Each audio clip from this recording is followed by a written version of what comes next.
আবারও বড়সড় ভাঙন কংগ্রেসে। মালতীপুর বিধানসভা কেন্দ্রের ধানগাড়া অঞ্চলের রনঘাট পূর্ব বুথের গত পঞ্চায়েত নির্বাচনের পরাজিত কংগ্রেস প্রার্থী আবু সুফিয়ান সহ প্রায় 250 জন কংগ্রেস সমর্থক বিধায়ক আব্দুর রহিম বক্সী মহাশয়ের নেতৃত্বে তৃণমূল কংগ্রেস দলে যোগদান করলেন। এদিন তাদের হাতে দলীয় পতাকা তুলে স্বাগত জানান বিধায়ক তথা জেলা তৃণমূল কংগ্রেসের সভাপতি আব্দুর রহিম বক্সী।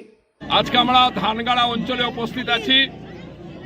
আমাদের এখানে লক্ষ্মী এলো ঘরে যে মুভি আমাদের দলের তৃণমূল কংগ্রেসের পক্ষ থেকে বিভিন্ন এলাকায় দেখানো হচ্ছে, সেটা নিয়ে আমরা এলাঙ্গিতে সাকি মোড়ে উপস্থিত হয়েছি। এখানে হাজার হাজার মানুষ এখানে উপস্থিত আছেন মুভিটা দেখার জন্য। তারই মাঝখানে এসআইআর যে নির্যাতন অত্যাচার কেন্দ্রীয় সরকারের, আর তাকে যে কংগ্রেস সমর্থন করে দিয়েছে ঘুরিয়ে এবং সিপিএমরা, সেটাকে মাথায় রেখে এখানকার রনঘাটের গত পঞ্চায়েত নির্বাচনে যে কংগ্রেসের প্রার্থী আমাদের বিরুদ্ধে লড়াই করে সেখানে হেরেছিলেন, সেই প্রার্থী কি নাম